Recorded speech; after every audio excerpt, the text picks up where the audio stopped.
या वैरण कापायला वैरण काढायचं चालू आहे. आणि रोज कसं होतं, टेन्शन नव्हतं. बेबीकॉर्नची वैरण घेतली होती मक्याची, आणि मक्याची वैरण आणत होतं, त्यामुळे वैरणला इकडं हात लावायला लागत नव्हतं. आणि आता वैरण संपल्या, त्यामुळे इकडं चालू आहे वैरण काढायची.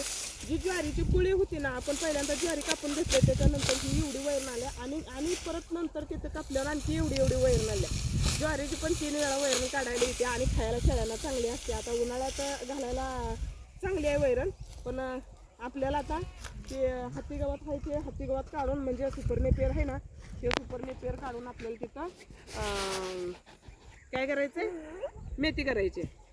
शेळ्यांसाठी मेथीचा चारा करायचा आहे. फक्त शेळ्यांसाठी आहे ना मेथीचा चारा करायचा. पण आमचं काय व्हायला लागलं, सारखं सारखं मोटर जाळायला लागल्या, त्यामुळं पाण्याचं लय अवघड यायला लागले. आणि तरी पण बघायचं, मेथी घास करायचं. शेळ्यांसाठी चारा चांगला होतोय, आणि म्हणजे टेन्शन राहत नाही शेळ्यांचं कुठलं चाऱ्याचं. चारा काढायचं. रोज आपलं टेन्शन नव्हतं. बेबीकॉर्नची वैरण येत होती. आणि आता हे घालायला लागलो. ह्याला पण पाणी नाही, बिना पाण्याचं हे पण घालायचं नाही. आता चालतं का पाणी नसल्यावर घातलं तर तापलेलं? हां, हे पण आहे ना, हे जे बारीक असतं ना, हे असलं बारीक कडक उन्हात नेऊन पुन्हा घालायचं नाही, किंवा उन्हात जनावरांना घालू द्यायचं नाही. इकडं आहे ना, हे असलं कडक उन्हात जनावरांना खाऊ द्यायचं नाही बरं का. शेळ्यांना ते किराळ लागतं ह्यानं.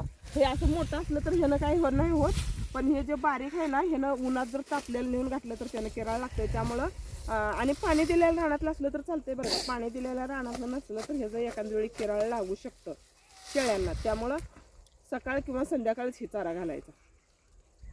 लागतंय बाबा किराळ, पोट फुगतंय जनावरांचं, शेळ्यांचं.